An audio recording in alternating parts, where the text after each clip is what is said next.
চুলাটা ভরপুর ধরে গেছে, অনেক কষ্ট হইলো চুলাটা ধরাতে। শুভ সকাল দেশি এবং বিদেশি ভাই বোনেরা, আরও একটি নতুন সকাল, নতুন দিন। আজকে 28শে ফেব্রুয়ারি। আজকে একটা নতুন দলেরও ঘোষণা হবে, সেখানে সবাইকে দাওয়াত দিচ্ছে, আমাকে দাওয়াত দেয় নাই। ইনফ্যাক্ট আমাকে দাওয়াত দেওয়ার কোনো রিজনও নেই। যাই হোক, শুভকামনা রইল নতুন দলটার প্রতি। হাসনাত, তাহিদ, সার্জিস, ওদের প্রতি অনেক অনেক শুভকামনা। ওদের উপর অনেক প্রত্যাশা, অনেক আশা সাধারণ মানুষের। দোয়া করি নিজেদের নার্ভটাকে ঠিক রেখে যেন সাধারণ মানুষের আশা এবং প্রত্যাশা নিয়ে ওরা কাজ করে যেতে পারে।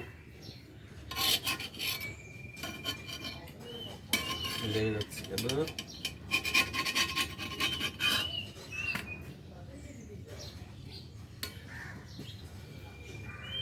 তাওয়াটা অনেকদিন পরে বের করছি, এটা ঘষে বেজে যখন ধুয়ে পরিষ্কার করছি তখন খালি, তো তাওয়াটা যখন ধুইছি তখন এটার থেকে মনে হয় যে 50 গ্রাম জং বেরিয়েছে। আধা ঘন্টার ধরে এটা করে ধুইছি। আমার মেয়েটা উঠে গেছে, আমার মেয়েটাকে নিয়ে এসো।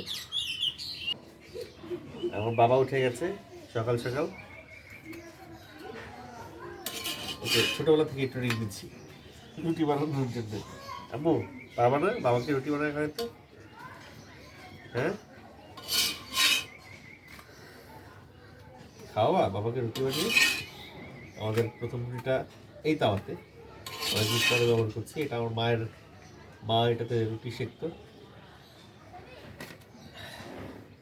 পছন্দের একটা রুটি হয়ে গেল মা, আমাদের একটা রুটি শেখা শেষ।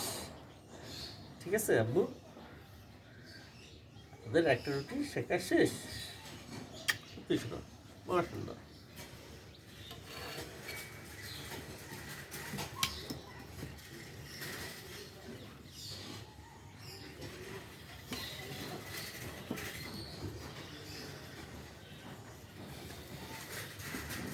মাটির চুলায় একটু পরপর জালটারে কিন্তু একটু ঠেলে দিতে হয়, না ঠেললে জালটা প্রপারলি ইউটিলাইজ হয় না।